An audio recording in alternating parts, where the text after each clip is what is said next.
Vamos dar início à nossa escola dominical. A gente está nesse período aí das férias do pastor, né? E nesse tempo nós saímos um pouco dos temas que estavam vindo sequenciados, né, da confissão. E nós tivemos aí 3 domingos falando sobre aliança com o nosso irmão Rafael. E hoje eu vou trazer o tema da perseverança dos santos, né, que é um dos pontos dos 5 pontos do calvinismo, né? E esse tema ele tinha sido inicialmente proposto para a reunião dos jovens, né? Ano passado, onde nós fizemos os 5 pontos, quer dizer, fizemos 4, né? Então nós tivemos o primeiro ponto, né, com o pastor João, logo no início do ano, e aí depois veio o segundo ponto, que é a eleição incondicional com o seminarista Michael, expiação limitada com Davi e graça irresistível com o diácono Lucas. E acabou que com aquela correria de mudança e outros contratempos, acabou não dando para concluir. E o Lucas achou por bem nós concluirmos esses temas, né, nesse período de férias do pastor. Então eu quero fazer, como a maioria dos irmãos não participaram dessas reuniões, eu quero fazer uma breve recapitulação, assim, só passando por cima mesmo, só para a gente contextualizar, né, todo mundo ficar mais ou menos inteirado ali do que foi dito. E depois a gente vai, de fato, iniciar no tema de hoje, né? Então, antes de começarmos, peço aos irmãos que baixem suas cabeças, vamos nos achegar em oração ao Senhor. Senhor, nosso Deus, nosso Pai, graças te damos por essa magnífica oportunidade, Senhor, de estarmos em Tua casa, de cantarmos louvores ao Senhor, de trazermos nossas ofertas e ouvirmos, Senhor, também da Tua palavra. Te pedimos que o Senhor abençoe, Senhor, esse momento agora, que o Senhor prepare os nossos corações, as nossas mentes para ouvir aquilo que vai ser dito, Senhor, e especialmente as porções da Tua palavra que serão unidas aqui. Te peço que o Senhor me capacite nesse momento, Senhor, e que as minhas fraquezas, Senhor, não sejam empecilhos para que Tua palavra seja exposta e para que todos nós aqui saiamos abençoados pela Tua palavra, Senhor. É o que eu te peço, em nome de Jesus. Amém, Senhor. Bom, meus irmãos, então, fazer essa breve introdução, começando falando o que são esses 5 pontos, né? Quem criou esses 5 pontos? Então, assim, apesar dele ter o nome de 5 pontos do calvinismo, eles não foram cunhados por Calvino, né? Eles não foram cunhados por João Calvino, mas eles refletem a doutrina ensinada por Calvino e por toda a Igreja Reformada até aquele momento, né? Então, esses 5 pontos eles resumem não a doutrina inteira, mas uma parte da doutrina do Calvino e da Igreja Reformada, que é a parte da soteriologia, né? Que é a doutrina da salvação, como Deus salva o seu povo, né? Então, qual foi o motivo desses pontos terem sido escritos, né? Terem sido cunhados? Eles foram uma resposta, né? um contraponto a um documento que tinha sido escrito pelos arminianos, né? Pelos discípulos de Armínio. E esse documento ele ficou conhecido como remonstrância ou protesto, né? E ele foi apresentado ao Estado da Holanda, né? Querendo contrapor alguns pontos da doutrina reformada, que era a doutrina vigente ali no país naquela época, né? E também nós falamos os 5 pontos do arminianismo, né? Esse documento a gente também chama de 5 pontos do arminianismo, que também não foi cunhado por Armínio, né? Por mais impressionante que possa parecer, foram os discípulos de Armínio que fizeram esse documento após a sua morte. Armínio ele foi um teólogo holandês, né? E ele lecionava por um curto período na Universidade de Leiden. Ele começou a lecionar lá em 1603 e ele morreu em 1609. Então, assim, ele ficou um curto período ali. Também não sei precisar dos irmãos se ele ficou na universidade até a morte, né? Mas, de qualquer forma, seriam poucos anos ali lecionando, se ele ficou até sua morte. E foi durante esse período dele na universidade que ele rompeu definitivamente com a Igreja Reformada, né, com a doutrina reformada. E após a sua morte, em 1610, os seus discípulos, né, eles formularam esse documento e levaram às autoridades civis. E esse documento ele tratava das doutrinas da predestinação, da extensão da expiação, da causa da graça salvadora e da perseverança, né? Então, são esses os pontos que conflitavam e que foram debatidos, combatidos, né, pelos 5 pontos do calvinismo. E essas doutrinas arminianas, elas foram completamente rejeitadas pela Igreja Reformada, né, no Sínodo de Dort. Né? O Sínodo de Dort ele aconteceu entre ali os anos de 1618 e 1619. E aí o Sínodo de Dort deu origem aos Cânones de Dort, que é um documento da Igreja Reformada, que os irmãos que não conhecem, eu encorajo os irmãos a conhecerem não só esse documento, mas como todos os outros, né? Os irmãos vão ver que vou citar aqui também confissão, catecismo, assim, os documentos da igreja são preciosidades, né? Que nos ajudam a fortalecer a nossa fé e também, especialmente como esse caso aqui, rejeitar heresias, né? Então, o Cânono de Dort ele era composto por 5 artigos, ele é composto, né, por 5 artigos que foi formulado para sustentar a doutrina bíblica da soberania de Deus na salvação.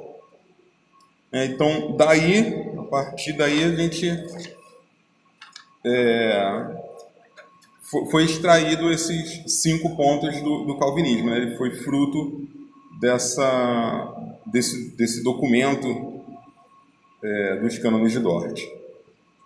Então, os 5 pontos do calvinismo eles são conhecidos por um acróstico na língua inglesa, né, que é TULIP, né, que significaria tulipa em português, né, que é a flor tulipa. Inclusive, algumas igrejas presbiterianas ela tem um formato da pétala de tulipa, né, justamente por conta dos 5 pontos do calvinismo. Então, esse acróstico ele é formado da seguinte forma, né? A letra T é Total Depravity, que seria depravação total. A letra U, Unconditional Election, que eleição incondicional. O L, Limited Atonement, que seria expiação limitada. Irresistible Grace, graça irresistível. E Perseverance of the Saints, que é a perseverança dos santos. Né? Então, posto de modo geral aqui o que seriam os 5 pontos, né? Eu queria fazer algumas comparações, né? Confrontando a doutrina arminiana, né? O ponto arminiano contra o ponto da doutrina calvinista. Então, o primeiro ponto, a doutrina arminiana, ela defende o livre-arbítrio, e a doutrina calvinista, depravação total. A doutrina em questão aqui é a doutrina da queda, né? os arminianos, a corrupção do homem na queda, ela é só parcial, né? Então, ela não impediria o homem de decidir positivamente para o Evangelho, né? Então, caberia ao homem decidir se crer ou não em Deus, né? Que é nós conhecemos como livre-arbítrio. A salvação depende da vontade do homem. Esse é o lado arminiano. O lado calvinista, ele sustenta exatamente o oposto, né? Que o homem, depois da sua queda, ele ficou completamente impedido pela extensão do pecado, né? Que atingiu todas as suas faculdades, especialmente espirituais, né? Mas em tudo também. Então ele não tem mais a vontade dele livre, ele está escravizado ao pecado, né? O pecado o escravizou e o cegou, então ele não consegue mais responder positivamente ao Evangelho, né? Ele depende então que Deus o transforme para que ele possa responder o Evangelho, né? Então, eu até coloquei que o homem é totalmente incapaz de exercer sua vontade livremente para salvar-se, dependendo, portanto, da obra de Deus, que deve vivificar o homem antes que ele possa crer em Cristo. Então, assim, um versículo que mostra muito claramente essa verdade. Eu pedi que os irmãos acompanhem, abrindo suas Bíblias também. Seria Efésios 2,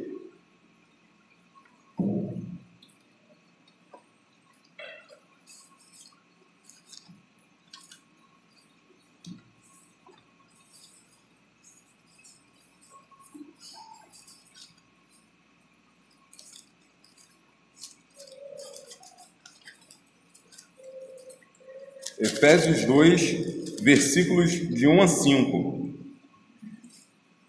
Diz a palavra do Senhor: Ele vos deu vida, estando vós mortos nos vossos delitos e pecados, nos quais andastes outrora, segundo o curso deste mundo, segundo o príncipe da potestade do ar, do espírito que agora atua nos filhos da desobediência, entre os quais também todos nós andamos outrora, segundo as inclinações da nossa carne, fazendo a vontade da carne e dos pensamentos. E éramos por natureza filhos da ira, como também os demais. Mas Deus, sendo rico em misericórdia, por causa do grande amor com que nos amou, e estando nós mortos nos nossos delitos, nos deu vida juntamente com Cristo. Pela graça sois salvos. Ou seja, esse trecho da Escritura mostra muito claramente que nós estávamos mortos. Nós não tínhamos como, por nós mesmos, responder ao Evangelho, não tínhamos como crer em Deus. Portanto, Ele nos deu vida. E a partir de então, nós passamos a poder responder o Evangelho, né? Só através da graça do Senhor, nos trazendo vida novamente. Então, esse seria o primeiro ponto, né? Livre-arbítrio versus a depravação total. O segundo ponto, para os arminianos, a eleição é condicional, e para os calvinistas ela é incondicional, né? Então, para os arminianos, a eleição ela não é um ato da livre vontade de Deus, né? O Deus que criou todas as coisas, no caso, os arminianos acreditam que, apesar de ele criar todas as coisas, criar o homem, criar tudo, ele não definiu quem é seu povo e quem não é seu povo, né? Então, isso, no caso dos arminianos, ela é uma decisão do homem, né? O homem decide se vai seguir ou não a Deus. Logo, a questão da eleição, o homem decidiria pela eleição ou não, né? Paulo Anglada tem uma frase que ilustra bem essa questão. Ele diz: enquanto o arminiano diz, devo minha eleição à minha fé, né? Ou seja, o arminiano diz que ele só tem a eleição porque ele teve a fé anteriormente. Então, enquanto o arminiano diz, devo minha eleição à minha fé, o calvinista diz, devo a minha fé à minha eleição, né? Ou seja, para os calvinistas, nós só cremos porque fomos eleitos, né?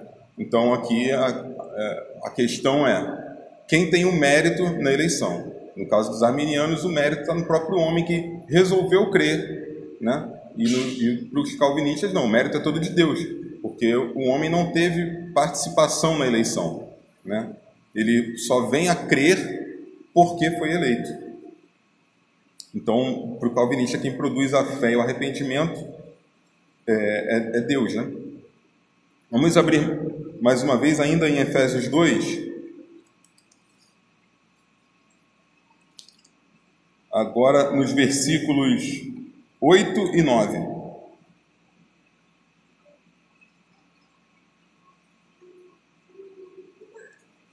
Efésios 2, versículos 8 e 9, diz a palavra do Senhor: porque pela graça sois salvos mediante a fé, e isto não vem de vós, é dom de Deus, não de obras, para que ninguém se glorie. Então, o apóstolo Paulo aqui, ele é enfático, né?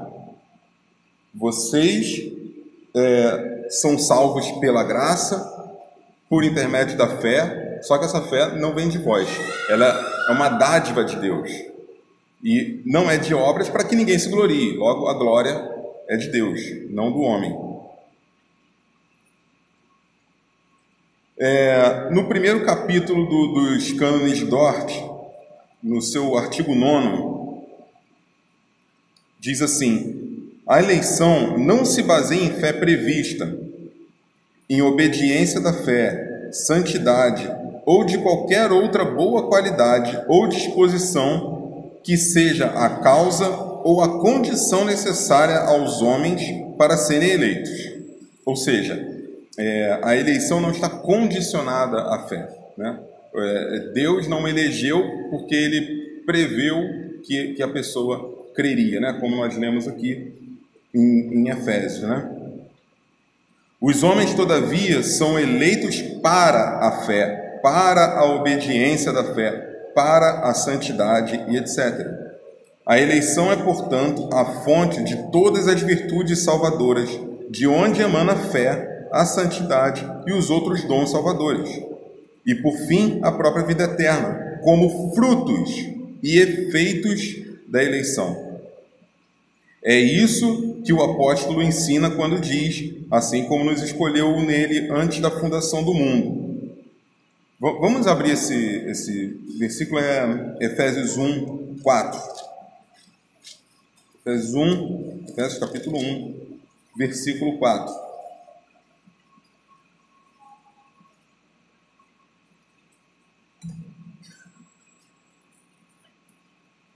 Assim como nos escolheu nele antes da fundação do mundo para sermos santos, ou seja, não é porque éramos santos, mas para sermos santos e irrepreensíveis perante ele. Então, acho que também fica bem claro, né? Sim mesmo, nós temos diversos textos, provas para todos esses pontos, mas como eu falei, eu estou fazendo só uma passagem rápida para a gente ficar todo mundo no mesmo nível, mas eu encorajo os irmãos a pegarem nossa confissão, nosso catecismo, os cânones de Dort e verem esses versículos provas que a Bíblia está recheada deles, né? Então, esse seria o segundo ponto. Vamos para o terceiro ponto. Para os arminianos, expiação universal, e para os calvinistas, expiação limitada. Então, os arminianos defendem a expiação universal, ou seja, Cristo morreu por toda a humanidade indistintamente. né? Então, o sacrifício de Cristo na cruz, para os arminianos, foi por toda a humanidade. Para os calvinistas, né, o Sínodo de Dort sustentou essa posição reformada, que apenas os eleitos de Deus estavam contidos, né? Cristo morreu somente por seus eleitos, né? E vamos pegar também um texto, prova que seria Mateus 1.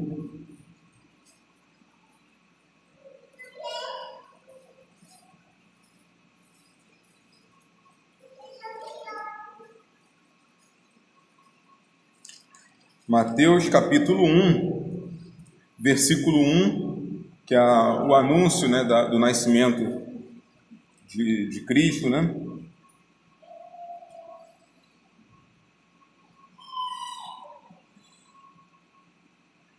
Então, o anúncio do nascimento de Cristo, Mateus 1, 21. Ela dará luz a um filho, e lhe porás o nome de Jesus, porque ele salvará o seu povo dos pecados dele. Ou seja, Cristo não veio para salvar toda a raça humana, ele veio para salvar o seu povo. Partindo para o quarto ponto, os arminianos sustentavam que a graça pode ser resistida, e os calvinistas, a graça é irresistível, né? Então, para os arminianos, a graça salvadora, ela não passa de uma influência, né, que leva o homem a crer, né? Leva a crer nas graças divinas e por fim, se converter dos seus pecados. Já os calvinistas, a graça da salvação ela vai muito além de uma iluminação, né? Ela tem poder regenerador, né? Ou seja, ele nos torna uma nova criatura, né? Então, a partir daí, nós podemos responder positivamente ao Evangelho, né? Então, a graça de Deus ela não é passiva na salvação do homem. Pelo contrário, ela que é o fundamento de tudo. Ela que produz todas as coisas para a salvação do homem, né?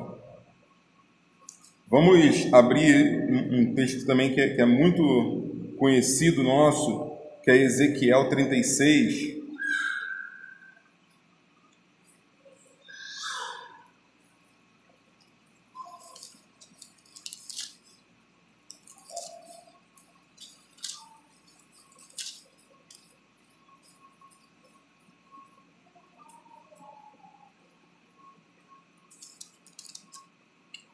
Ezequiel, capítulo 36, versos 26 e 27. Diz a palavra do Senhor: Dar-vos-ei coração novo, porei dentro de vós espírito novo, tirarei de vós o coração de pedra e vos darei coração de carne. Porei dentro de vós o meu espírito e farei que andeis nos meus estatutos, guardeis os meus juízos e os observeis. Acho que não poderia ser mais clara a palavra do Senhor, mostrando que tanto a nossa conversão como o nosso caminhar, ele é causado, o fundamento de tudo isso é a operação de Deus em nossas vidas. Então, nós não iniciamos o processo, nós somos dependentes do Senhor desde todo o início, né? Então, os arminianos até concordam que o homem ele é salvo através da fé e que ele precisa da operação graciosa do Espírito de Deus, né? Mas a questão é qual é a natureza dessa graça, né? Qual é a causa da fé?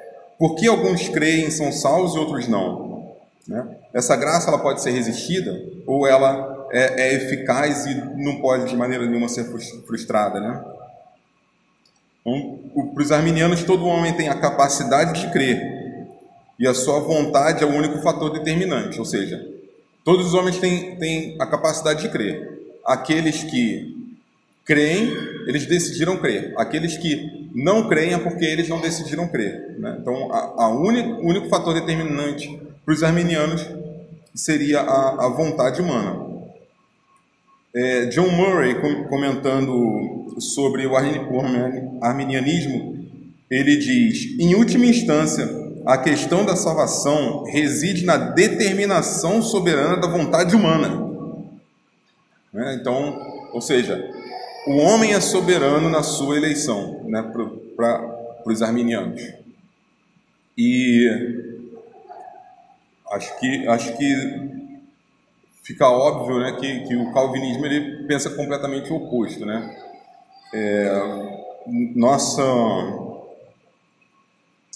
A nossa confissão de fé no seu capítulo 10º, né, o capítulo da vocação eficaz, na seção 1 ele diz: todos aqueles que Deus predestinou para a vida, e só esses é ele servido no tempo por ele determinado e aceito, chamar eficazmente pela sua palavra e pelo seu Espírito, tirando-os por Jesus Cristo daquele estado de pecado e morte em que estão por natureza, e transportando-os para a graça e salvação.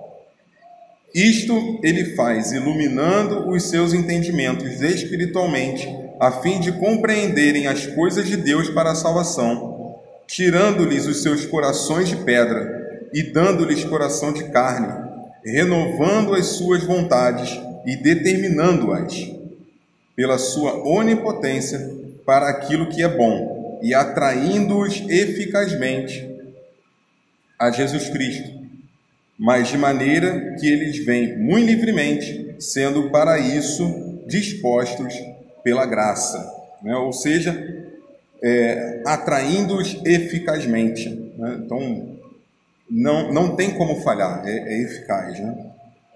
A seção 2 diz: essa vocação eficaz é só da livre e especial graça de Deus e não provém de qualquer coisa prevista no homem. Na vocação, o homem é inteiramente passivo, até que, vivificado e renovado pelo Espírito Santo, fica habilitado a corresponder a ela e receber a graça nela oferecida. John Murray, comentando essas sessões, ele diz que a fé é o dom de Deus, pois ela procede da operação regeneradora do Espírito Santo como sua única causa e explicação. Deus elegeu o seu povo para a salvação. Ele ordenou que essa salvação se tornasse deles através da fé, mas por causa da depravação dos seus corações e mentes, eles não podem exercer fé. Eles estão mortos em delitos e pecados. Para trazê-los à fé, Deus implanta pela agência do Espírito Santo um novo coração e um espírito reto dentro deles, e assim, eficazmente e irresistivelmente, os traz a Cristo. Como nós lemos em Ezequiel, né? A operação é completamente do Espírito Santo. E, para finalizar esse ponto, tem uma ilustração interessante do Sproul, que ele ilustra da seguinte forma: na salvação, Deus não lança simplesmente um salva-vidas para uma pessoa que se afoga. Ele vai até as profundezas do mar e tira o corpo do fundo, leva-o à margem, respira nele o fôlego da vida e o faz viver. Ou seja, nós estávamos mortos em nossos delitos e pecados, e ele nos deu vida. Bom, irmão, então essa foi uma breve recapitulação dos pontos que nós vimos até aqui. E então vamos agora de fato entrar no quinto ponto, né, que é o ponto proposto para hoje, a perseverança dos santos. Como nós vimos até aqui, esses pontos eles são meio que encadeados, né? Um é meio que consequência do outro. E Paulo Anglada, no seu livro Calvinismo, as Antigas Doutrinas da Graça, inclusive os irmãos que não conhecem esse livro, Eu encorajo os irmãos, até trouxe ele para mostrar para os irmãos. É um livrinho pequeno que assim, explica muito claramente as doutrinas calvinistas, né, as doutrinas da graça. Encorajo os irmãos que não conhecem que leiam. É um livro muito bom. Então ele diz: a doutrina calvinista da perseverança dos santos é a conclusão inevitável e bíblica da obra da redenção. O homem em seu estado natural está totalmente depravado, isto é, teve suas faculdades espirituais completamente corrompidas, tornando-se inimigo de Deus, morto nos seus delitos e pecados. Deus o Pai, movido pelo infinito amor, escolheu, antes da fundação do mundo, alguns dentre estes para manifestar a sua misericórdia, elegendo-os para serem santos e irrepreensíveis. Vindo à plenitude dos tempos, o Senhor Jesus se fez carne, cumpriu a lei e morreu na cruz pelos eleitos de Deus, expiando objetivamente a culpa que lhes fora imputada pelo pecado de Adão. Na época própria, aprove a Deus chamá-los eficazmente, aplicando soberanamente sua graça especial para a salvação, independente de qualquer mérito da parte deles. Ou seja, tudo que nós vimos até agora, né? E aí a conclusão lógica. Que absurdo imaginar que depois de tudo isso, o redimido possa apartar-se totalmente da graça de Deus e perder a sua salvação. Vamos abrir algumas evidências bíblicas dessa doutrina, iniciando por Jeremias, capítulo 32.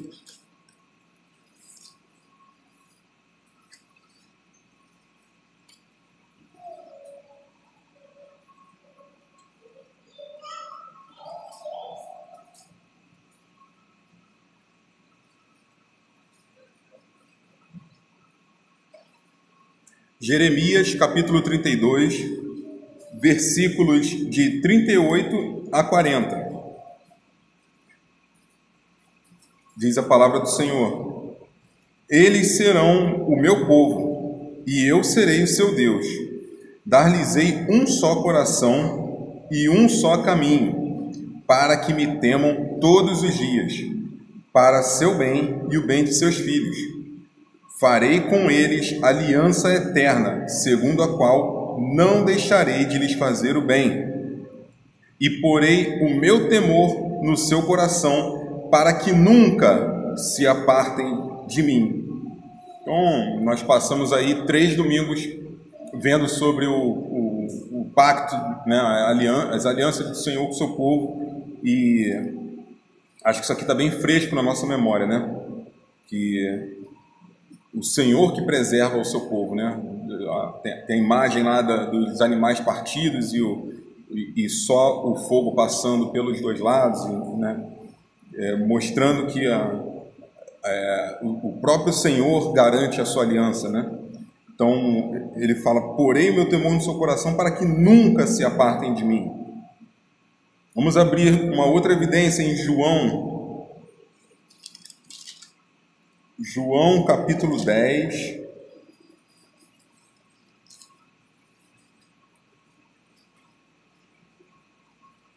versos 27 a 29.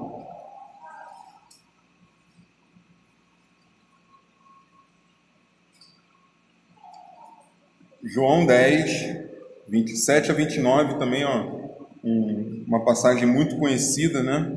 As minhas ovelhas ouvem a minha voz, eu as conheço e elas me seguem. Eu lhes dou a vida eterna. Ou seja, a vida eterna. Se nós podemos morrer, né, nos nossos pecados novamente, essa vida não é mais eterna, né? Então, ele garante que nos dá a vida eterna. E jamais perecerão, ninguém as arrebatará da minha mão.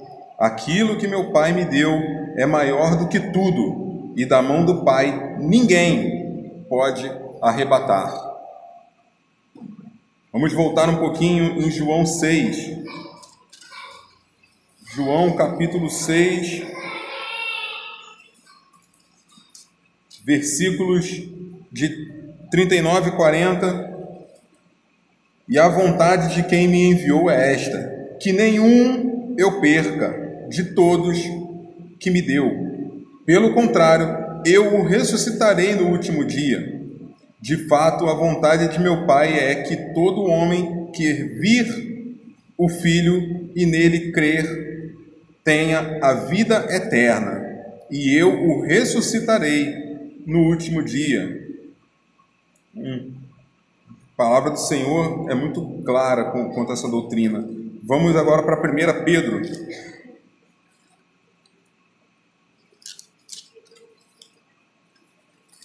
1 Pedro, capítulo 1.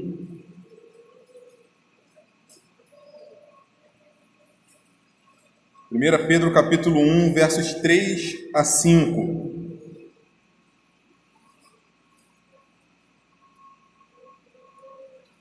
Bendito o Deus e Pai de nosso Senhor Jesus Cristo, que segundo sua muita misericórdia nos regenerou para uma viva esperança, mediante a ressurreição de Jesus Cristo dentre os mortos, para uma herança incorruptível, sem mácula, imarcessível, reservada nos céus, para vós outros que sois guardados pelo poder de Deus mediante a fé, para a salvação preparada para revelar-se no último tempo.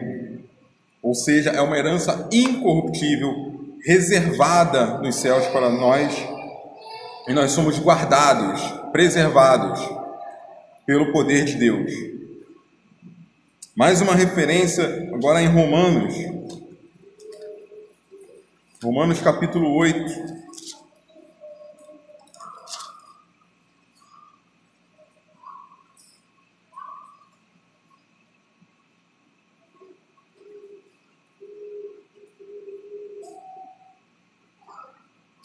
Romanos capítulo 8, versos 29 e 30.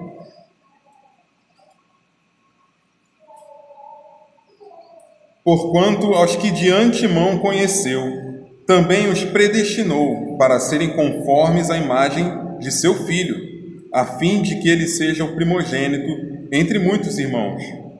E aos que predestinou, a esses também chamou, e aos que chamou, a esses também justificou, e aos que justificou, a esses também glorificou. É um versículo bem completo da obra do Senhor desde a eternidade, né? Passa pela nossa predestinação, o nosso chamamento, né? A justificação, a santificação não está dizendo aqui, mas ela está implícita, né? Que nos predestinou para sermos conformes à imagem do seu Filho, né? Nós nos parecemos mais com Cristo através da santificação, né? E a esses também glorificou, ou seja, Deus começou a obra e Ele a completa, né? Bom, então, diante de tudo isso, pode ser que surja a pergunta então, por que alguns perseveram e outros não, né? Por que dentro da igreja, às vezes, nós vemos pessoas que abandonam a fé? Né? Os que se opõem a essa doutrina, eles citam alguns casos de apostasia, né? Para tentar justificar que essa doutrina está equivocada, né? Mas nós precisamos nos lembrar que existem duas categorias de cristão, né? Tem o cristão nominal e tem o cristão real, né? Tem aqueles que realmente professam o evangelho e outros que só o fazem externamente, né? A gente pode ver isso em Mateus 7, o próprio Senhor Jesus explicando isso, né? Explicando essa doutrina.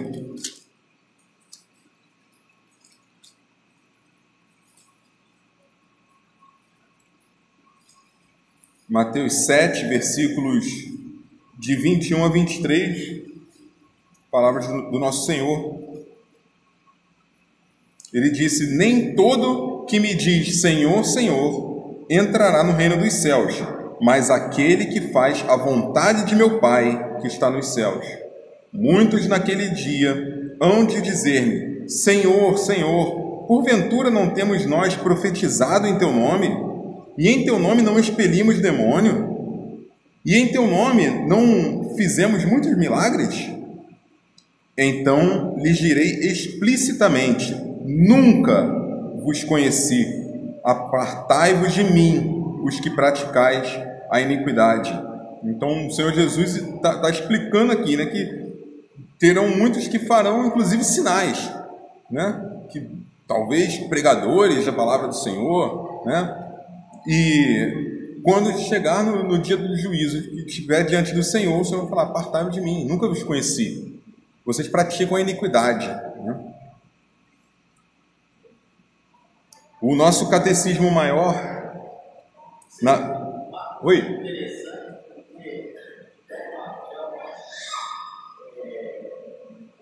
A vocação eficaz, a regeneração, essa obra salvífica é uma obra perfeita, que não tem como.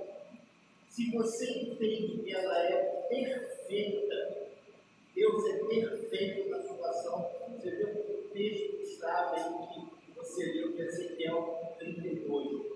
Porém, no coração o meu temor que nunca se apartam de mim.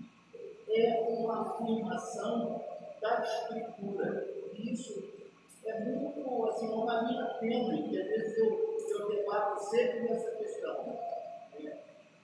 É perfeito, Deus é perfeito. Ele, quando regenera o fato do coração, esse coração é dele, não há nenhuma mudança posterior dele. Por isso que a nossa doutrina é essa: uma vez que um homem foi regenerado, não tem como ele se apartar dessa graça. Exatamente, é por isso que no início aqui Paulo Anglada diz que é uma consequência lógica, né? Se toda aquela obra veio sendo feita, né, não tem como no final dar errado, né? Então, aquele que começou a boa obra, ele é fiel para completá-la, né?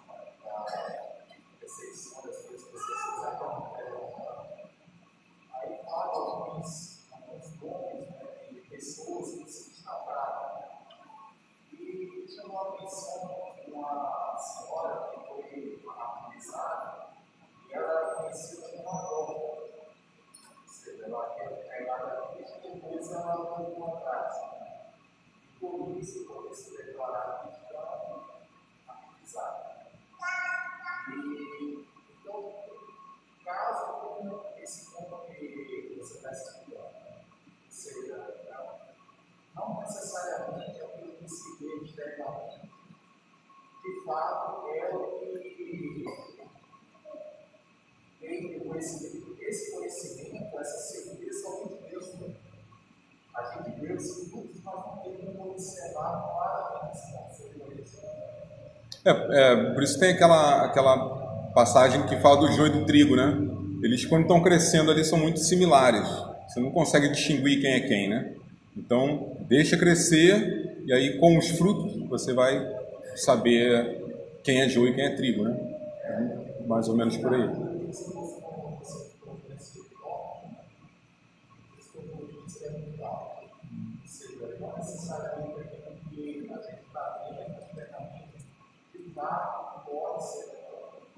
Mas vamos ter, inclusive, exemplo aqui de cristão dessa forma.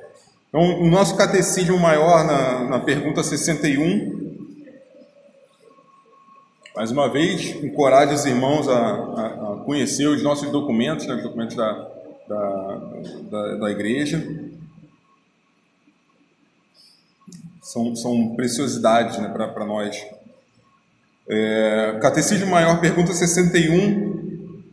Serão salvos todos os que ouvem o Evangelho e pertencem à igreja? E a sua resposta: nem todos os que ouvem o Evangelho e pertencem à igreja visível serão salvos, mas unicamente aqueles que são membros verdadeiros da igreja invisível. Então, sim, nós acabamos de ler ali em Mateus 7, né, é um dos textos provas, então eu não vou abrir os outros textos para a gente não alongar muito, mas os irmãos, depois, se quiserem em casa pegar o catecismo e batendo os textos provas ali, é um exercício muito bom. Então, nem todo aquele que diz Senhor, Senhor, né? Ou seja, eles professam, mas não foram regenerados, né? O versículo diz: apartai-vos de mim os que praticais a iniquidade, né? Então, eles não foram regenerados, eles só professam. E como ele cita aqui igreja visível, a gente também falou de crente nominal e crente real, tem mais duas perguntas do nosso catecismo maior que explicam isso, né? A pergunta 62, que é a igreja visível. A igreja visível é uma sociedade composta de todos quantos, em todos os tempos e lugares do mundo, professam a verdadeira religião, juntamente com seus filhos. Ou seja, todos aqueles que são membros da igreja, que são batizados, participam dos meios de graça, eles são membros da igreja visível. E a pergunta 64, que é a igreja invisível? A igreja invisível é o número completo dos eleitos, que têm sido e que hão de ser reunidos em um só corpo sob Cristo, o cabeça. Ou seja, aqui a gente já não são só professantes da fé, né? É um subgrupo que são aqueles que foram eleitos pelo Senhor. Paulo Anglada diz o seguinte: há diversos exemplos de membros professos da igreja, tanto no Antigo como no Novo Testamento, os quais foram circuncidados ou batizados, mas que nunca experimentaram o lavar regenerador do Espírito Santo, ou seja, os crentes nominais, né? A igreja visível. Auxiliares diretos do apóstolo Paulo, como Demas, abandonaram a fé por amarem o presente século, como a gente vê lá em 2 Timóteo 4,10, né? Porque Demas, tendo amado o presente século, me abandonou e se foi para Tessalônica.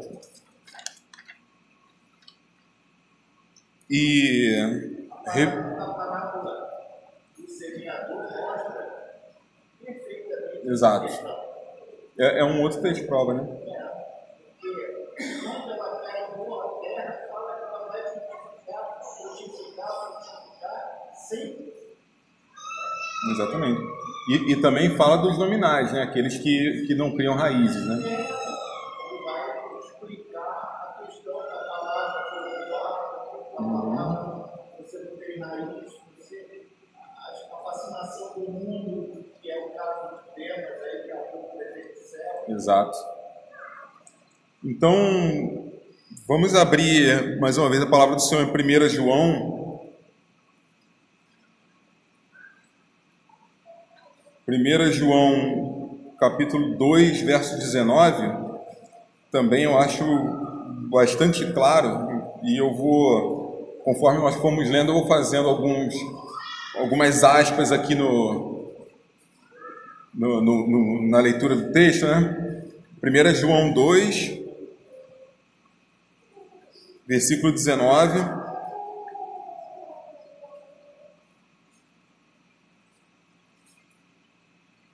Vamos lendo e eu vou fazendo as inserções. Os irmãos não estranhem, por favor. Então, diz o apóstolo João: eles saíram do nosso meio, ou seja, a igreja visível, porque não eram dos nossos, ou seja, eles não eram membros da igreja invisível. Porque se tivessem sido dos nossos, da igreja invisível, teriam permanecido conosco na igreja visível. Todavia, eles se foram para que ficasse manifesto que nenhum deles é dos nossos, nenhum deles é da igreja invisível, né? Um outro exemplo de crente nominal também é de Simão o Mágico, né? O Rafael até também citou ele aqui na aula passada. Vamos abrir na palavra do Senhor, Atos capítulo 8, versículo 13.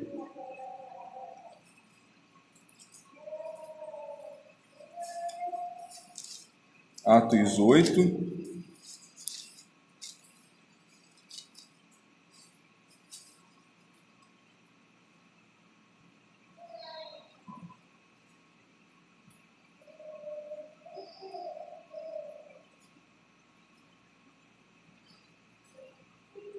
Atos 8, versículo 13.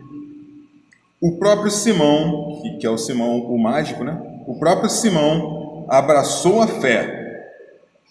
Ou seja, ele abraçou a fé. E tendo sido batizado, acompanhava Filipe de perto. Ou seja, ele fez a confissão de fé. Ele foi batizado e ele era presente na igreja, né? Ele acompanhava Filipe de perto, observando extasiado os sinais e grandes milagres praticados. Ou seja, ele até participou ali, né? Estava em meio aos milagres acontecendo ali no início da igreja, né? Mas, como diz no versículo 21, o seu coração não era reto diante de Deus, né? Ou seja, ele era um crente que professava a fé, participava da igreja, participava dos meios de graça, mas o seu coração não era transformado. Fred Pugh, comentando essa questão da apostasia, né? A apostasia não é uma questão de ter a fé salvadora e depois perdê-la e abandoná-la. A apostasia é uma questão de alguém professar a fé e não ter a realidade da fé salvadora.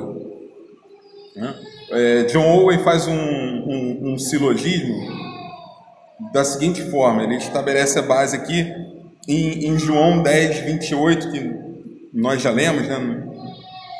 Que lhes dou a vida eterna, né? E jamais perecerão. Então, o primeiro ponto do silogismo dele é: os eleitos não podem cair. Então, essa é a premissa: os eleitos não podem cair, como nós vimos lá em João 10, 28. Segundo ponto: alguns que professam a fé caem.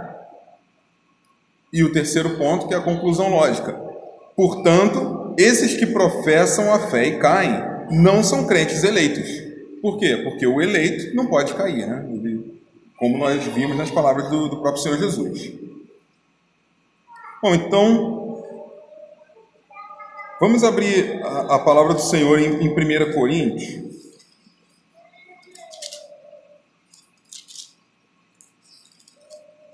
1 Coríntios, capítulo 10. 1 Coríntios 10, versículo 12.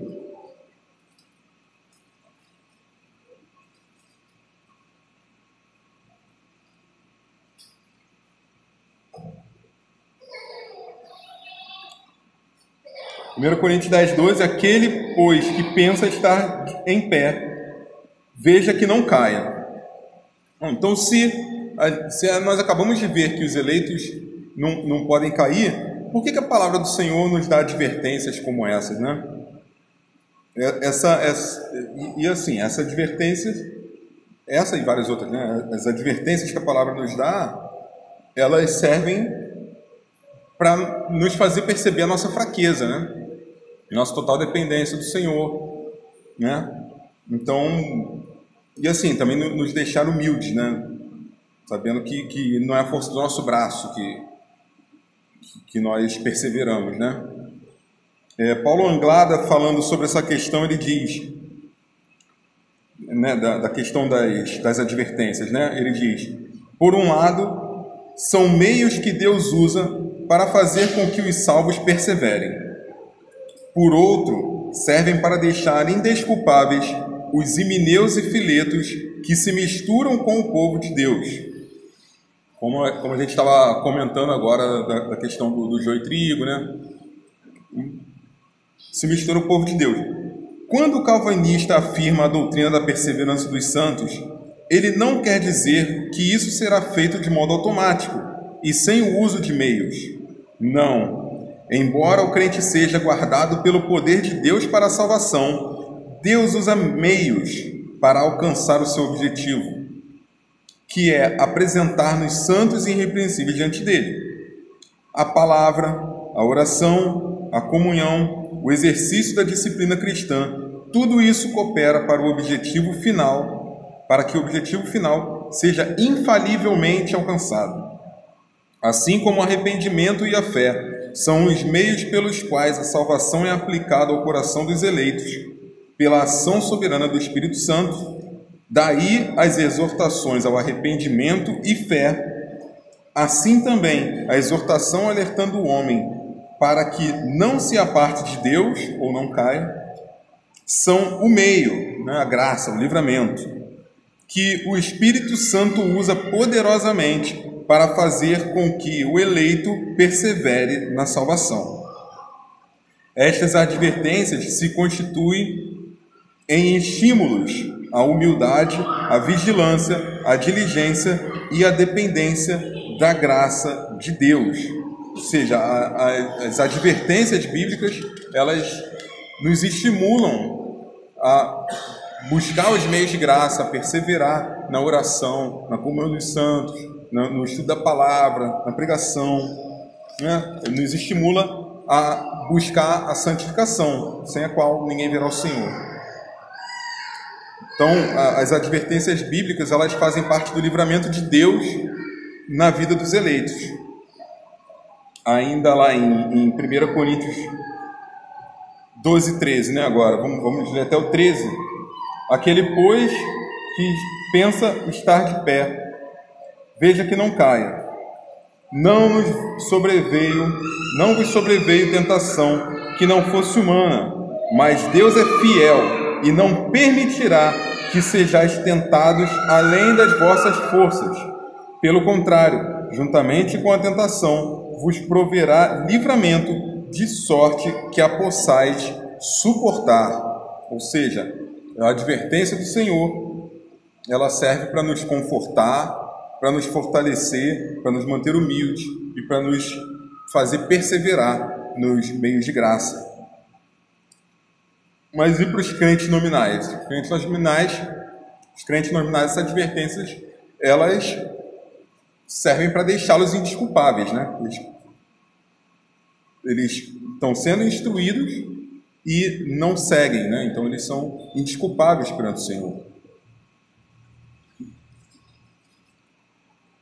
Então, o que a perseverança dos santos não significa? Perseverança dos santos, ela não quer dizer que nós não pecaremos nunca, O próprio apóstolo Paulo, em Romanos, capítulo 7, ele diz, desventurado homem que sou, quem me livrará do corpo dessa morte? Nos cânones de Dort, no capítulo 5, artigo 2, ele diz: pecados diários de fraqueza surgem e até as melhores obras dos santos são imperfeitas. Estes são para eles constantes motivos para humilhar-se perante Deus e refugiar-se no Cristo crucificado. Também são motivo para mais e mais mortificar a carne através do espírito de oração e através dos santos exercícios de piedade e ansiar pela meta da perfeição. Eles fazem isso até que possam reinar com o Cordeiro de Deus nos céus, finalmente livres deste corpo de morte. Ou seja, durante a nossa peregrinação, nós vamos constantemente lutar contra os nossos pecados, até o dia que estaremos com o nosso Senhor, já com nossos corpos glorificados. Então, o crente, ele não está imune ao pecado, mas ele luta contra o pecado diariamente. Nós não vivemos na prática do pecado, como a palavra do Senhor nos fala, E consciente dessa nossa fraqueza, do pecado que tenazmente nos assedia, nós precisamos ser diligentes nos meios de graça, na leitura da palavra, na oração, na comunhão dos santos, no culto ao Senhor, na guarda do dia do Senhor. Então, a perseverança dos santos não significa que o crente não peque, E, inclusive, nós temos exemplos na Bíblia claros disso, né? Davi, eu acho que é um exemplo assim, bem gritante, né? Que mesmo um homem piedoso, ele pode cair em pecado, inclusive em pecado grave, né? Na nossa confissão, no capítulo 17, que é da Perseverança dos Santos, né? A seção 3 diz o seguinte: pelas tentações de Satanás e do mundo, pela força da corrupção neles restantes e pela negligência dos meios de preservação, podem cair em graves pecados e por algum tempo continuar neles. Incorrem assim no desagrado de Deus, entristecem o seu Santo Espírito e, de algum modo, vêm a ser privados das suas graças e confortos. Têm os seus corações endurecidos e as suas consciências feridas, prejudicam e escandalizam outros e atraem sobre si juízos temporais. Paulo Anglada, falando, né, sobre essa questão do crente, o crente cair, né, o eleito cair, ele diz: o verdadeiro crente, o eleito, o regenerado, não pode retornar ao estado de não regenerado. Ele não pode cair total, nem finalmente, da graça especial salvadora de Deus.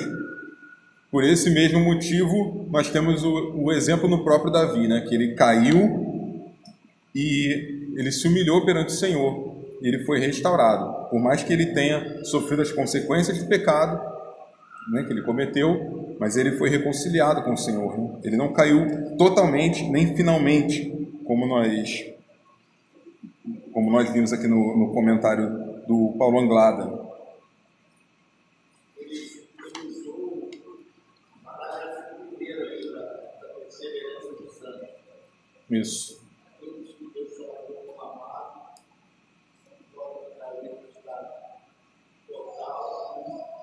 Nem finalmente. Então, com a doutrina da perseverança dos santos, nós não afirmamos que o salvo não pode pecar, mas também não afirmamos que ele possa pecar à vontade, né? Ele peca porque a natureza da nossa carne ainda tá manchada, né, pelo pecado, mas nós temos uma batalha constante para não pecarmos, né? Como a gente vê em Romanos. Vamos abrir Romanos 6.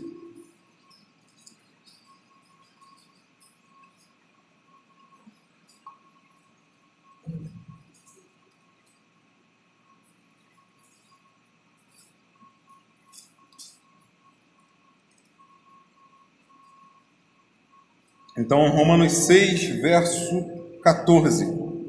Porque o pecado não terá domínio sobre vós, pois não estáis debaixo da lei, e sim da graça. Ou seja, nós ainda convivemos com a presença do pecado, mas ele não tem mais domínio sobre nós, né? Então, na vida daquele que é redimido, né, dos eleitos do Senhor, que prevalece a graça de Deus e não o pecado. E justamente porque nós não estamos imunes ao pecado, que nós não podemos perseverar na fé por nossas próprias forças, né?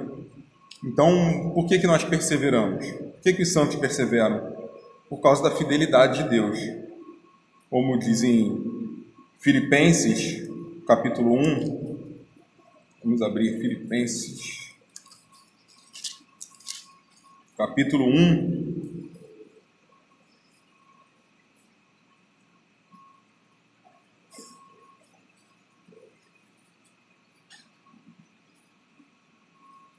Também uma passagem muito conhecida, Filipenses 1, versículo 6.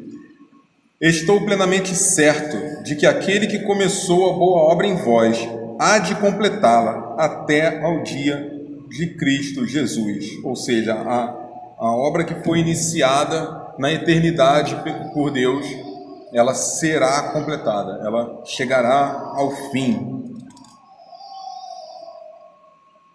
que Deus ele é fiel, né? Ele não pode falhar. É por isso que nós perseveramos. Então, como nós já vimos até aqui, o Pai elege incondicionalmente, o Filho redime objetivamente os eleitos, o Espírito Santo aplica eficazmente a redenção ao coração daqueles por quem Cristo morreu. Por isso afirmamos, estou plenamente certo de que aquele que começou a boa obra há de completá-la. Então, como nós vimos, o papel central na salvação do homem é o próprio Deus, né? Diferente daquilo que os arminianos sustentavam, onde o homem teria a decisão inicial, né? E por causa desse papel central de Deus na perseverança dos santos, né? Alguns teólogos preferem usar o termo preservação dos santos em vez de perseverança dos santos, para ficar mais claro, né? O ator principal, né? dessa perseverança. Sproul, ele tem a seguinte citação: estamos seguros não porque agarramos fortemente a Jesus, mas porque Ele fortemente nos sustenta. Ou seja, nós somos guardados pelo seu poder, como nós lemos há pouco.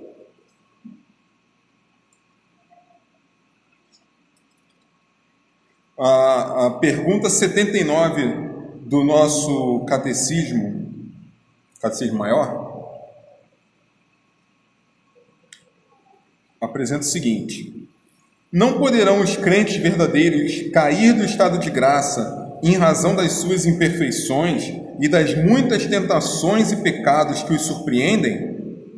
E a resposta: os crentes verdadeiros, em razão do amor imutável de Deus, ou seja, Deus é o centro, né? E do seu decreto e pacto lhes dar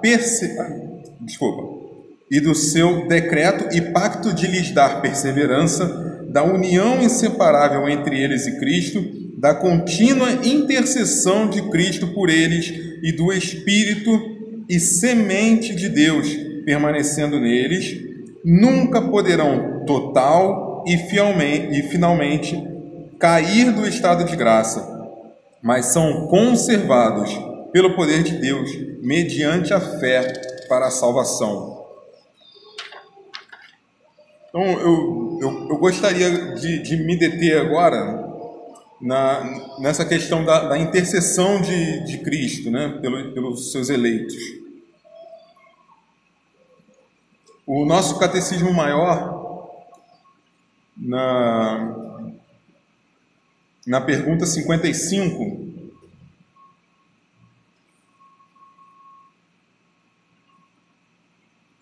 catecismo maior, né? Pergunta 55: como faz Cristo a sua intercessão?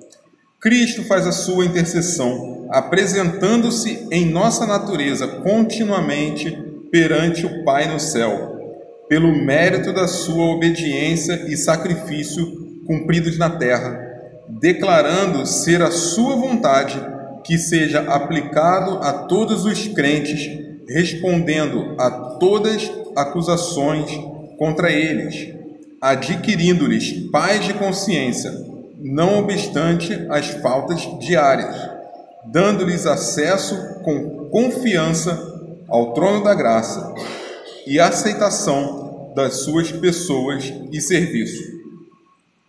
Vamos abrir em Hebreus.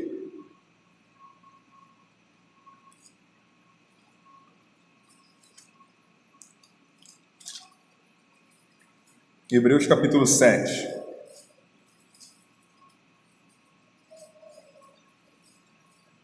Então, como nós vimos até aqui, o eleito ele persevera, né? Ele é preservado pelo poder de Deus e pela intercessão de Cristo também.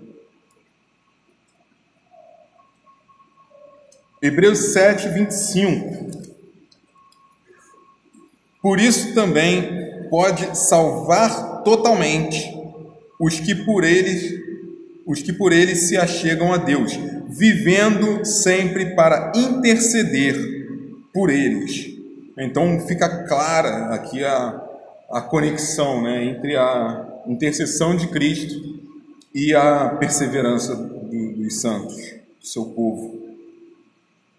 Charles Spurgeon, no seu sermão A Perseverança Final dos Santos, diz o seguinte: nosso Senhor Jesus não está morto, Ele ressuscitou, subiu à glória e agora intercede sobre a base do mérito de sua obra perfeita, diante do trono eterno, e conforme ali intercede por todo o seu povo, cujos nomes estão escritos em seu coração, como os nomes de Israel estavam escritos no peitoral do sumo sacerdote.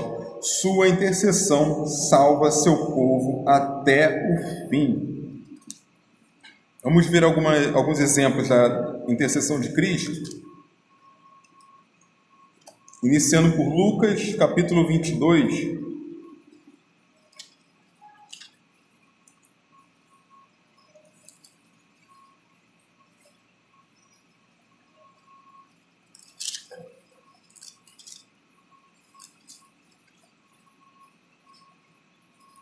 Lucas, capítulo 22, versos 31 e 32.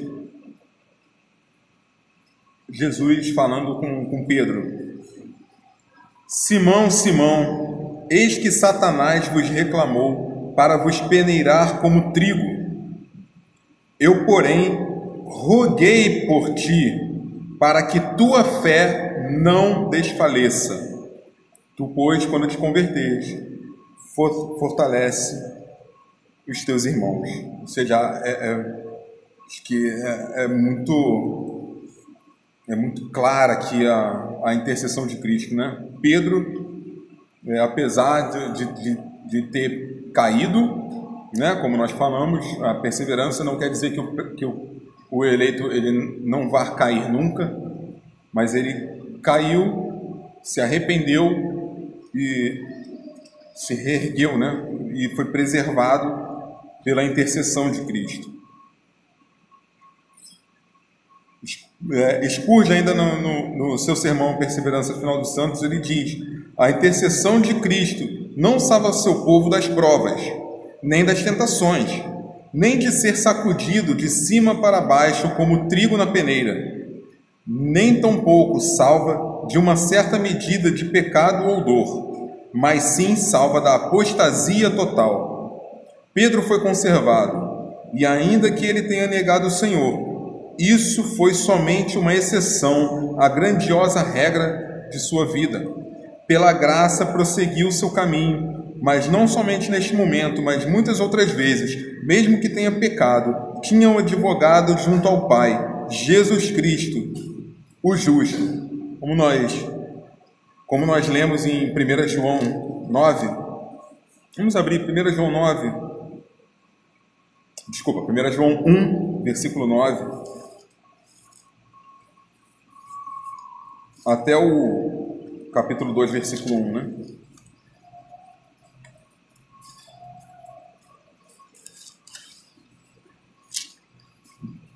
João 1, 9 até 2, 1.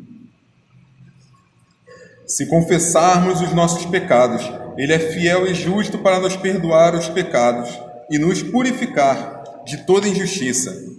Filhinhos meus, estas coisas vos escrevo para que não pequeis. Se todavia alguém pecar, temos um advogado junto ao Pai, Jesus Cristo, o justo. Vamos abrir agora em João, Evangelho, João, capítulo 17.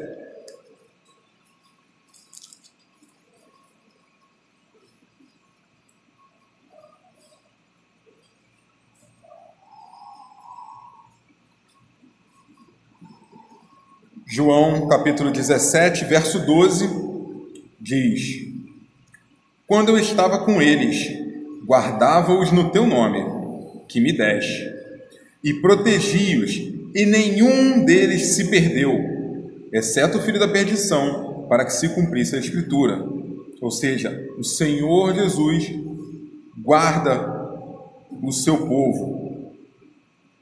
E voltando um pouquinho no versículo 9, é por eles que eu rogo, não rogo pelo mundo, mas por aqueles que me deste, porque são teus. E mais uma vez a gente vê aqui que Cristo ele intercede pelo seu povo, aquele que o Pai deu a ele, né? É similar ao que a gente viu também na expiação limitada, né? Vamos abrir agora em Judas. Lembrando que esse não é o mesmo Judas que nós acabamos de ler ali, na Judas Iscariote, né?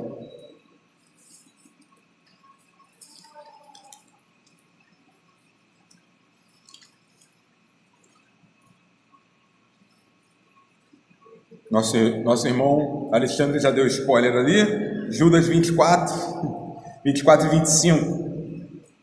Ora, aquele que é poderoso para vos guardar de tropeçar e apresentar-vos irrepreensíveis com alegria perante a sua glória, ao único Deus, sábio, Salvador nosso, seja glória e majestade, domínio e poder, agora e para todo sempre. Amém. Ou seja, os eleitos eles são protegidos da apostasia total pelo poder de Deus e pela intercessão de Cristo. Não há mérito em nós. Toda a glória a Deus. Nós não fomos eleitos por nosso próprio mérito. Aprove a Ele ter misericórdia de nós. Toda a glória a Deus. Não saímos do estado de morte para a vida e vida eterna por nosso mérito. Foi Ele quem nos deu vida quando estávamos mortos nos nossos delitos e pecados. Toda a glória a Deus. Não fomos perdoados, salvos por Cristo na cruz por nosso mérito, mas o Pai se agradou de moer o seu Filho para salvar os que de antemão Ele havia escolhido. Toda a glória a Deus. Não respondemos ao chamado eficaz por nosso mérito, mas Ele com amor eterno nos amou e com sua benignidade nos atraiu. Toda a glória a Deus. Essa doutrina maravilhosa, ela nos leva a adorar o Senhor. Nós não respondemos ao chamado eficaz por nosso mérito, mas Ele com amor eterno nos amou, sua benignidade nos atraiu. Não perseveramos na fé por nosso mérito, mas aquele que começou a boa obra em nós é fiel para completá-la até o dia de Cristo. Toda a glória a Deus. Com a causa da perseverança é a graça de Deus. Todo mérito é de Deus. A nossa perseverança não é a causa da nossa salvação, mas é a consequência.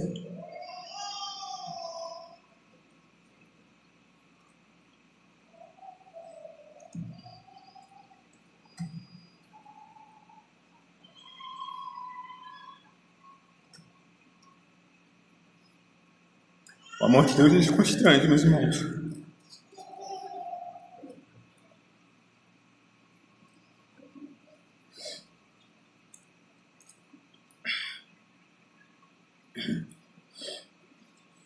Essa doutrina não nos leva a ser negligentes, mas ela nos estimula a buscar santidade.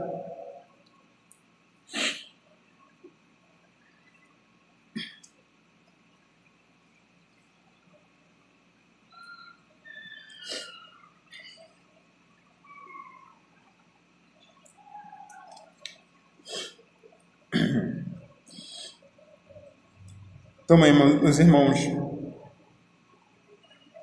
essa doutrina não nos leva à indiferença. Como Ioannes comenta no nosso catecismo maior, Ioannes comenta na pergunta 79, Ele fala assim: critica-se sempre essa doutrina, afirmando que ela anula toda motivação para buscarmos a santidade. Tal crítica baseia-se na falsa noção de que os crentes só buscam a santificação por medo do inferno. Isso não tem nenhum fundamento. Os crentes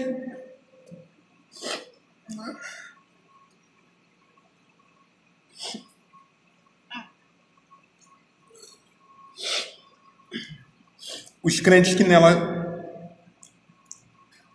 são tão os crentes que creem nela são tão fervorosos, fiéis e ciosos de sua vida cristã, quanto são os outros crentes que não a aceitam. A verdade é que tal doutrina, se entendida corretamente, seria e é um potente incentivo para o serviço cristão fiel e paciente. O crente que está dia e noite carregado de temores e preocupações para não cair do estado de graça e perecer eternamente, não pode prestar um melhor serviço a Deus, porque sua mente está ocupada pelos seus temores. O crente cuja mente descansa no ensinamento claro da palavra de Deus sobre essa questão estará mais capacitado a aplicar sua vida, a buscar o reino de Deus e a sua justiça. Vamos abrir mais uma vez a palavra do Senhor em Hebreus 12.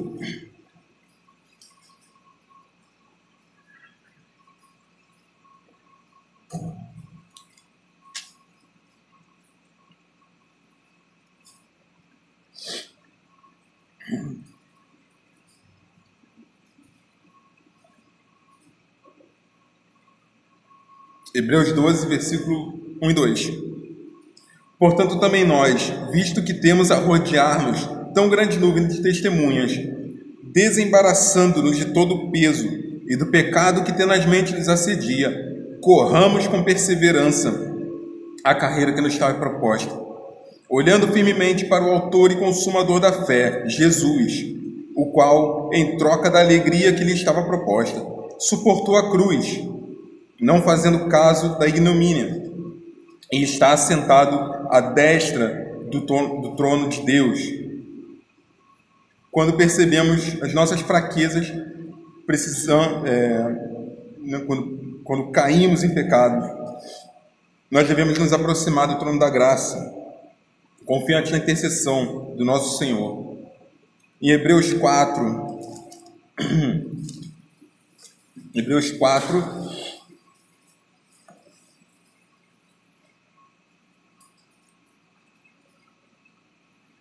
14 a 16, falando da intercessão de Cristo. Visto que temos um grande sumo sacerdote, Jesus, Filho de Deus, que penetrou nos céus, retenhamos firmemente a nossa confissão, porque não temos um sumo sacerdote que não possa compadecer-nos de nossas fraquezas, porém, um que, como nós, em tudo foi tentado, mas sem pecado. Cheguemo-nos, pois, com confiança ao trono da graça, para que possamos alcançar misericórdia e achar graça, a fim de sermos ajudados em tempo oportuno. O nosso sacerdote, ele está constantemente na presença de Deus, intercedendo por nós. 1 Coríntios 15.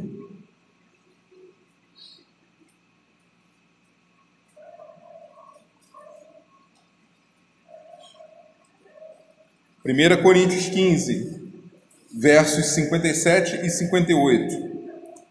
Graças a Deus que nos dá vitória por intermédio do nosso Senhor Jesus Cristo. Portanto, meus amados irmãos, sede firmes, inabaláveis e sempre abundantes na obra do Senhor, sabendo que no Senhor o vosso trabalho não é vão. É por intermédio de Cristo que nós temos a vitória. Ele é o autor e o consumador da nossa fé. E isso é um estímulo, né? Um consolo e um estímulo para a nossa vida cristã. O puritano Thomas Goodwin diz o seguinte: a segurança faz o homem trabalhar para Deus 10 vezes mais do que antes, faz o coração ser mais grato, produzir mais frutos e obedecer mais alegremente. Ele aperfeiçoa o amor, abre e dá vazão a uma nova torrente de sentimentos piedosos, acrescenta novos motivos, dilata e estimula o espírito em oração, conduz todas as graças a um novo e mais elevado fluxo, causando um transbordamento de todas elas. Essa doutrina, meus irmãos, elas não nos torna negligentes, mas ela nos conforta, né? E nos sustenta na nossa caminhada cristã. Esse conhecimento tem que nos fazer bendizer ao Senhor. Vamos abrir nossas Bíblias em Efésios, capítulo 1.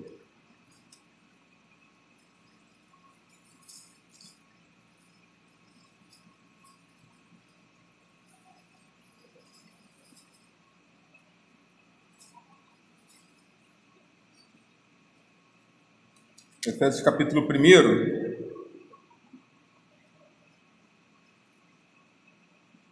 Eu vou fazer o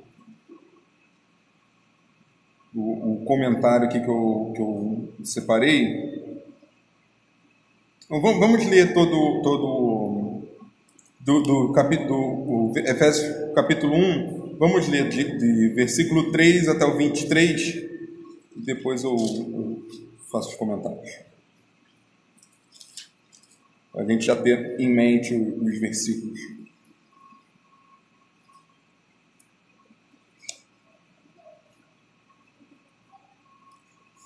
Como eu falei, essa doutrina, né, ela nos traz adoração, né? Isso que a gente vai ver o apóstolo Paulo fazendo aqui, né? Ele rompendo em oração, em adoração ao Senhor. Bendito Deus e Pai de nosso Senhor Jesus Cristo, que nos tem abençoado com toda sorte de bênção espiritual nas regiões celestiais em Cristo.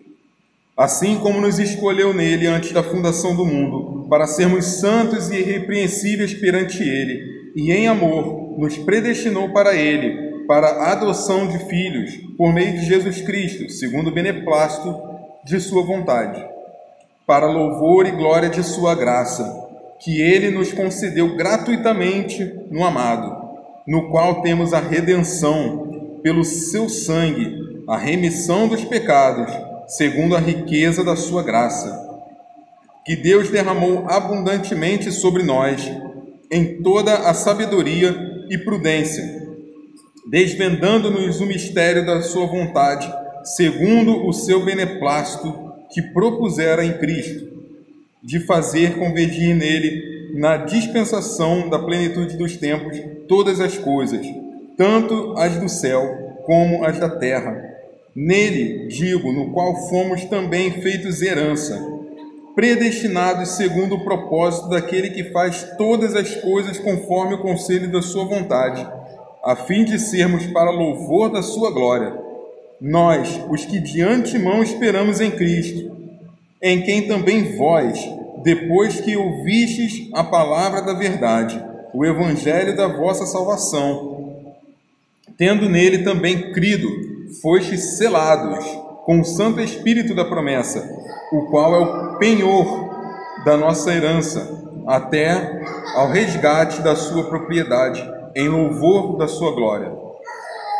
Por isso, também eu, tendo ouvido a fé que entre vós no Senhor Jesus,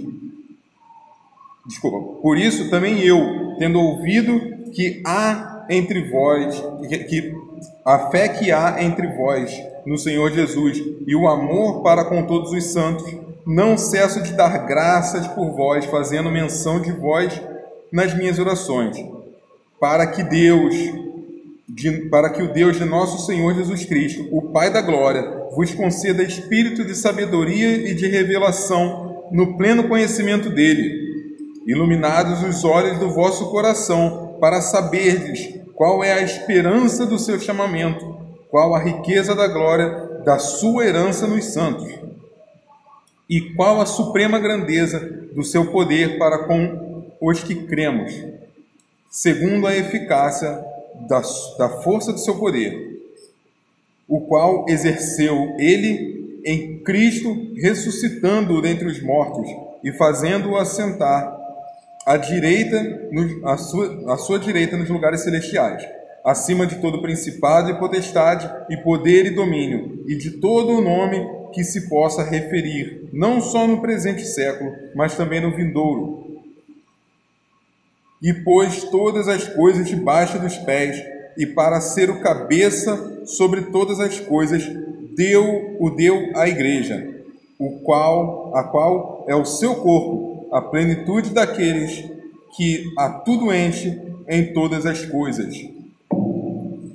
Um comentário que tem naquela Bíblia de Estudo da Herança Reformada, desculpa, eu não sei o nome exato do teólogo que fez esse comentário, mas é o comentário da Bíblia da Herança Reformada. Diz o seguinte: a graça abastece o louvor de coração.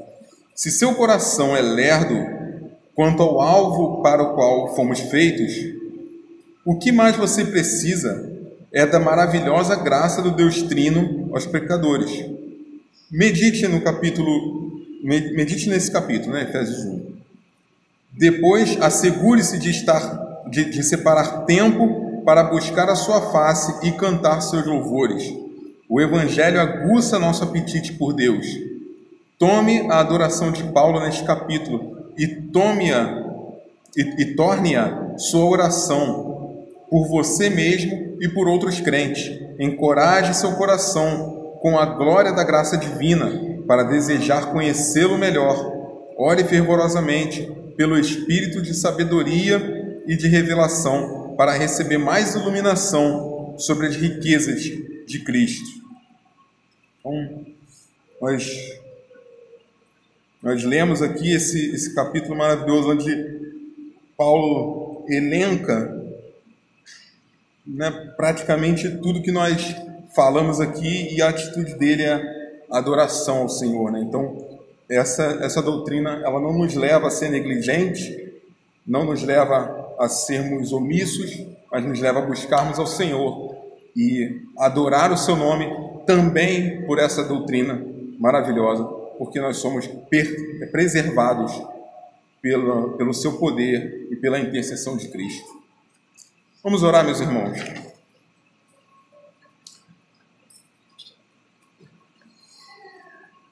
Senhor, nosso Deus, nosso Pai, nosso amado Senhor, graças te damos pela tua obra maravilhosa, Senhor, em nossas vidas.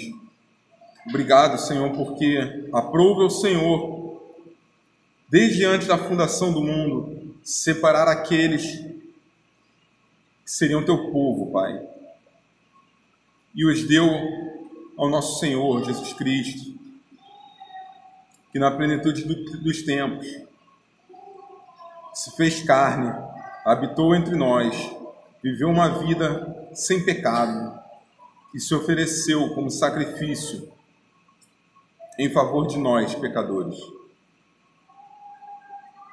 E então, teu Santo Espírito, que nos convenceu do pecado, da justiça e do juízo, que abriu nossas mentes, nossos corações, para compreendermos as maravilhas da tua lei.